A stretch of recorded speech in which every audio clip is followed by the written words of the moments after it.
how we look doesn't matter, and where we come from doesn't matter. So if we say that it's how we look and where we come from that is holding us back not to transform, that's not true. Transformation is not about how we look or where we come from. Actually, where we come from, we should be proud. Where we come from is our pride, and we should carry it anywhere we go, because that is the foundation, the first education that we got, our culture, our values, our roots. And that is what matters. At the end of the day, why I'm bringing up this aspect is because we give up just because of thinking how we look or where we come from. I didn't grow up in a rich home. I grew up facing the brunt of crop failure in my mother's farm, and the first words I heard was famine, because we had experienced crop failure. And when our mother broke this news to us, it meant consequences of getting up in the morning and going to school with a stomach aching of hunger, and consequences of begging from our neighbors whose crop has not failed as worse as ours. And that was a moment that our mother told us we should never be ashamed of our situation, but we should always give our best in whatever thing we do. And she told me, give your best in school, because that's the only way you can salvage this challenge that we face and the difficulties we go through.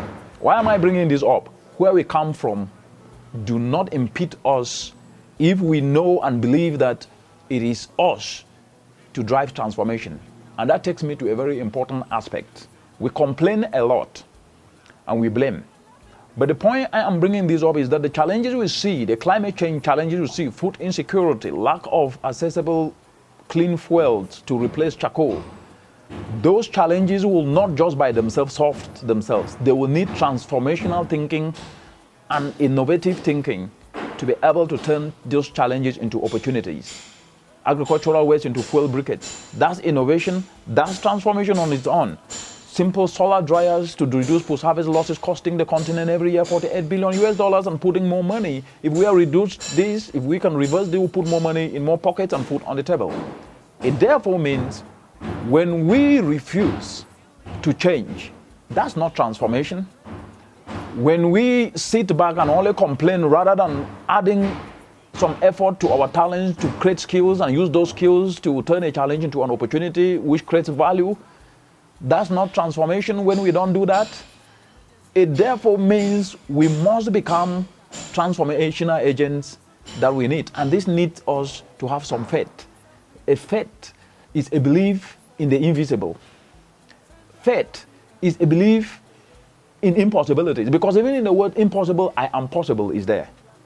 And if we can believe and start doing what we can do and build on it, we will start to bring transformational development. Because in these times in which we are, these are not ordinary times, they're extraordinary times. From COVID-19, we saw the impact in the kitchen tables and in pockets, businesses closing down, opportunities limited for millions. To climate change, the elephant in the room that is reshaping contours of the continent, plunging millions into suffering, crop failure, floodings, drought, we name it. These are realities, and they are no longer any abstraction. They are with us today. It means the thinking of transformation needs to be one that is premised on soft aspects, on our attitudes, on values of kindness and selflessness, so that we can spur hopefulness and not hopelessness, or we can spur collectivism and not individualism, and so we can spur selflessness and not selfishness. Transformation is not about where we come from.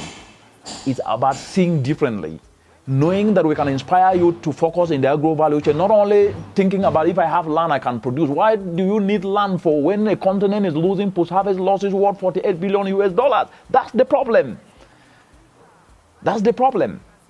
Why do you need land for when there is a gap, a market gap to replace charcoal, which is worth $20 billion in the continent? Learn a skill to turn waste to fuel briquettes and tap into this $20 billion. That's transformational thinking that we need to drive climate action entrepreneurship in the continent.